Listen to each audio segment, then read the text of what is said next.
Look, I need to get this off my chest because apparently everyone has an opinion about what went down at my birthday dinner, but nobody's stopping to hear my side of it.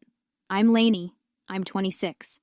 And yeah, I really did break up with my boyfriend Carter in front of all our friends 3 weeks ago. But before you roll your eyes and decide I'm cold, just let me explain. Carter and I lasted almost 2 full years. 2 years of me quietly suffocating under all his perfect boyfriend routines while everyone kept telling me how lucky I was. 2 years of pretending to be grateful for things I never once wanted. 2 years of guilt because here was this guy who adored me and all I wished was for him to stop. We met through work, customer service, nothing glamorous, but it covers rent. At first, all his focus on me felt sweet. He remembered everything I said. Showed up with my coffee order down to the detail, mapped out dates to places he'd researched for hours online. Total dream boyfriend behavior, right? The kind of stuff that looks incredible on paper and makes all your friends jealous. But here's the truth. No one says out loud. When someone lifts you up that high, you're not allowed to just be normal. Every bad mood became a puzzle he had to fix. Every little vent about work turned into him Googling answers or staging some grand surprise to cheer me up. I couldn't just complain without him, launching into advice about finding a better job or suggesting a vacation to help me reset. And God, the hovering. Whenever we were out with friends, he'd stick to me like glue, not in a jealous way. He wasn't controlling, but he'd hover while everyone else's boyfriends mingled like normal people. Carter would stay glued to my side, jumping into my conversations, always looping things back to how great I was. My friend Bella was the first to point it out. During game night at her place, she pulled a me aside and whispered, "Girl, does Carter ever just chill?" And she was right. He was always performing. Always showing off the role of perfect boyfriend. It was exhausting to watch and even worse, to live with. The hardest part was how sensitive he was. I'd share a harmless story, like the night he tried to cook homemade pasta and set off the smoke alarm, and he'd look wounded. Later he'd say, "That story made me sound so incompetent." Like, dude, it was funny. Couples laugh about that stuff, but he took everything so seriously that I started editing myself, which only made me resent him more. By our first anniversary, I was already emotionally checked out. But breaking up with Carter wasn't like ending things with a normal guy. Every time I raised a concern, he'd either get defensive or immediately start drafting solutions to fix it. I'd say we never did anything spontaneous, and he made a list of spontaneous activities. I'd say he didn't have his own friends anymore, and he'd research clubs he could join. He couldn't see that I didn't want him to tweak things. I wanted him to be someone else, entirely. Even intimacy started to feel wrong. Not because there was something wrong with him, but because when the emotional bond is gone, everything feels fake. He could sense it, which made him try even harder to be affectionate, which only made it worse. Around the 18-month mark, I dreaded our dates. He'd set up these elaborate nights out, and I'd spend the whole time wishing I was home with Netflix. He'd surprise me with flowers, and I'd have to fake a smile, while inside I felt trapped. But everyone adored him. My parents thought he was perfect. My coworkers swooned every time he showed up to walk me to the car. Even Bella, despite her earlier comment, would joke that I shouldn't screw up such a good thing. That's when it hit me. I was stuck. If I ended things with Carter, it wasn't just losing him. It was letting down everyone who believed in us. I'd be the selfish girl who dumped the perfect guy because she couldn't appreciate what she had, but staying felt impossible too. Every day with him felt like wearing clothes that didn't fit, smiling and pretending to be the happy girlfriend while falling apart inside. The breaking point came about 2 months before my birthday. We went to dinner with Bella and her boyfriend, Troy. The whole night, Carter kept doing this thing where he twisted every topic into a chance to make me look perfect. When Troy mentioned Bella was trying out gardening, Carter jumped in about how I was this natural plant expert because I kept a succulent alive for 6 months. I'm not a plant expert. I own one cactus that I water maybe twice a month. But there was Carter selling me as some domestic goddess while I sat there feeling fake. Then when Bella talked about being stressed over a work deadline, Carter launched into this story about how I was incredible under pressure, how I'd helped him through a huge crisis at work. The crisis was him freaking out about a presentation, and my help was telling him to practice and maybe have a beer to calm down. Basic advice. But in Carter's retelling, I was this wise, grounding partner who saved the day. By the end of the night, I wanted to crawl out of my skin. Bella and Troy probably thought I was dating my own personal hype man.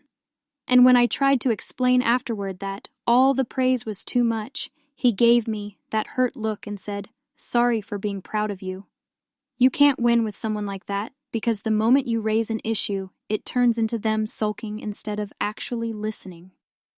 That night, lying in bed next to him while he slept soundly, oblivious to how checked out I was, I finally admitted to myself I didn't love him anymore. Maybe I never truly had. Maybe I just loved how devoted he was to me, which isn't the same as loving him back. So when my birthday got closer and Carter threw himself into planning this big dinner, inviting friends, setting up a restaurant, arranging a surprise cake, I let him go through with it. Part of me felt guilty watching him pour all that energy into it. But another part was frustrated that he decided on a huge production without ever asking what I wanted. I never asked for a big group celebration. I never wanted a surprise, cake, or a fancy dinner. But there he was, crafting his perfect vision of my birthday. Like always. Bella noticed my sarcasm whenever I mentioned Carter's planning. She'd text me things like, "Just dump him already. This is painful." And she wasn't wrong. The fair thing would have been to end it before he spent all that money and effort. But I'd realized there would never be a right moment. Every talk about problems would spiral into Carter promising to improve or drafting plans I didn't want. I was tired of the cycle. Me complaining, him trying harder, everything getting worse. A week before my birthday, we clashed over restaurants. Carter wanted to stick to places we'd already been, safe picks with familiar menus. I suggested trying something new, something different. And immediately he grabbed his phone, pulling up reviews, asking me what type of food I was in the mood for, rattling off options. And I snapped. That wasn't what I meant. I wanted a partner who brought ideas to the table himself, not someone who needed me to provide a roadmap for every choice. But he didn't get it. He thought the fix was better, research, more planning, not actually having his own sense of adventure. That's when it became crystal clear we were fundamentally mismatched. He'd always need instructions. I'd always want someone who could lead sometimes, who didn't need to be managed like a project. By the time my birthday dinner arrived, I already knew it was over. The only thing left was deciding how to end it without another exhausting loop of him begging for another chance. The night of the dinner, he picked me up, beaming. He'd nailed every detail, the fancy restaurant, the guest list, even parking. "Tonight's going to be perfect," he said on the drive, glowing with pride, expecting me to be wowed by his planning. But sitting at that table, surrounded by a dozen friends, watching Carter light up whenever someone complimented the food or atmosphere, I felt nothing. Well, not nothing. Anger. Here was this giant performance of romance that I never wanted.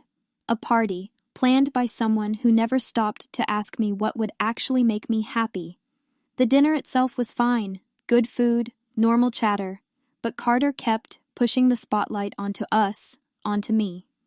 When Ashley mentioned her car giving her trouble, he immediately jumped into a story about how I saved the day when his car wouldn't start last month.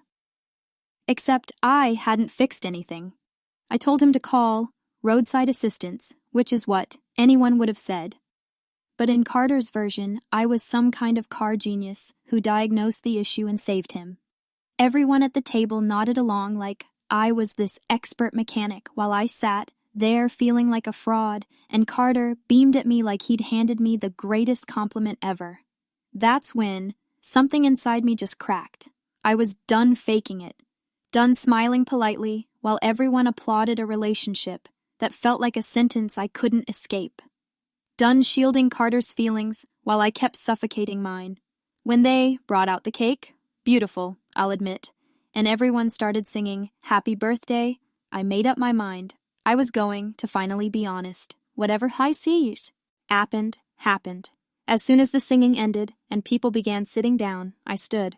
I lifted my wine glass and tapped my knife against it until the chatter stopped. Carter looked up, smiling like he expected a heartfelt toast about how wonderful he was. Instead, I said what I'd been holding in for months. I just want to thank everyone for coming and give a special thanks to my amazing boyfriend. So amazing, in fact, that I'm happy to say I see him now as my best friend and nothing more. The silence was unreal. You could have heard a fork drop. But I kept going. I've thought about this for a long time, and I realized I love Carter, but not romantically. He's a great guy, and he deserves someone who values all the effort he puts in. That person just isn't me. I caught glimpses around the table, some shocked, some awkward, a few hiding smiles. Bella had her mouth open, half stunned and half impressed I'd actually done it. Carter just sat there. No protest, no anger, no surprise, just blank. And in front of a dozen friends, I ended a 2-year relationship. Honestly, it felt freeing. For the first time in months, I wasn't acting. I wasn't catering to what everyone thought. I was finally saying what was true. After maybe half a minute, Carter stood, grabbed his coat, and left. No speech, no begging, no scene. Just walked out like it was nothing. Weirdly, that annoyed me. Here I was spilling the raw truth after months of holding it in, and his reaction was just leaving. A part of me expected him to argue, or at least ask why. But no, he just vanished like he'd already planned it. The table stayed tense after that.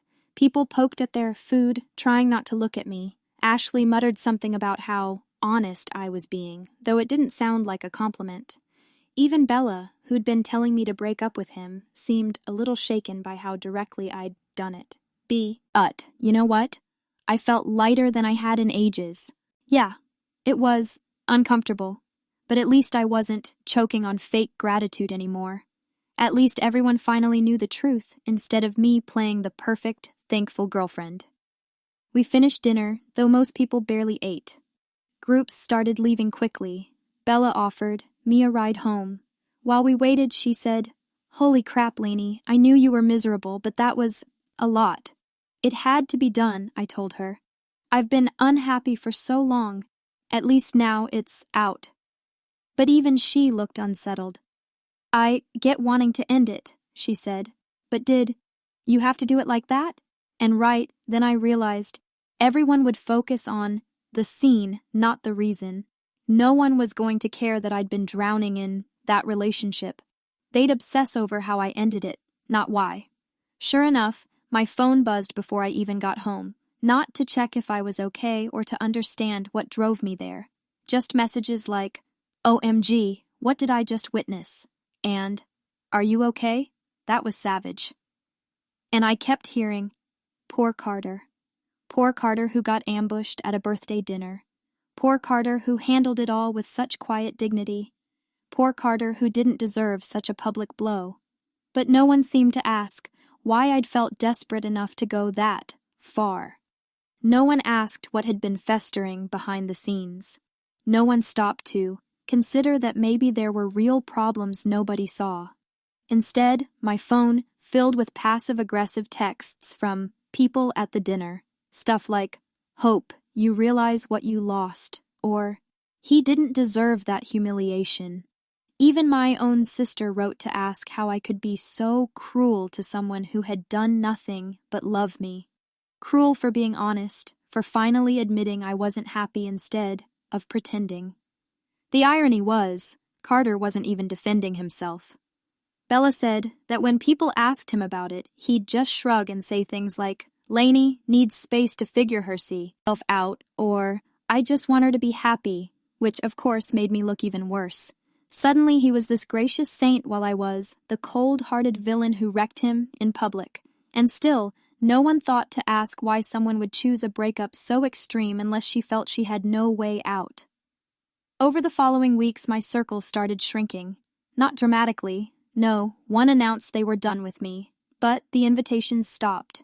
Group chats went silent when I posted. People were polite enough in person, but the warmth was gone. Meanwhile, everyone rallied around Carter. I saw photos of friends taking him out for beers, captioned posts about checking on him, Ashley putting up a long status about supporting friends through hard times. Obviously about him. Me? Nothing. Nobody checked in to see how I was holding up. Nobody offered support to me. I was the villain. I deserved whatever fallout came. 3 months later, Facebook told me he was dating someone new. Jenna. From the photos, she looked sweet and creative, exactly the kind of woman who'd love all of Carter's careful planning and thoughtful gestures, and honestly, I was relieved. He deserved a partner who wanted that level of intensity. That was never me. And now we both knew it. But then came the comments. How happy Carter looked. How Jenna was perfect for him. How much more natural they seemed than we ever had. As if that proved I'd been wrong to end it. As if his happiness now meant I should have stayed miserable. I lost more friendships after that. Ashley cut me off entirely after I said I was glad Carter had found his match. Even Bella started making little digs about how the way I did it was harsh. My family was worse. Every visit turned into someone bringing up Carter, asking if I regretted it, if I'd learned a lesson. My mom would sigh, "You had such a good man, and you threw him away." For what? For my sanity, I wanted to shout. For the chance at a love that didn't feel like a costume 2 sizes too small. For the possibility of something real. But saying that out loud just made me sound selfish, which apparently I was. Here's what I realized. People would rather you stay in a relationship that kills you quietly than watch you make a mess by leaving. They'd rather believe in a polished version of happiness than face the truth that sometimes good people just aren't right for each other. And I'm not sorry. Not sorry for refusing to keep pretending. Not sorry for choosing myself over their comfort. Sure, I could have done it privately. I could have had one more drawn-out talk where Carter promised to try harder. But I'd already had those talks, and they only made things worse. The truth is, some relationships won't work no matter how much effort is poured in. And sometimes the kindest thing is to end it clean, not drag it out. I'm single now, and I'm fine. Better than fine.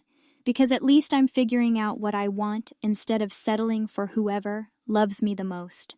Maybe that makes me selfish. Maybe that makes me the villain.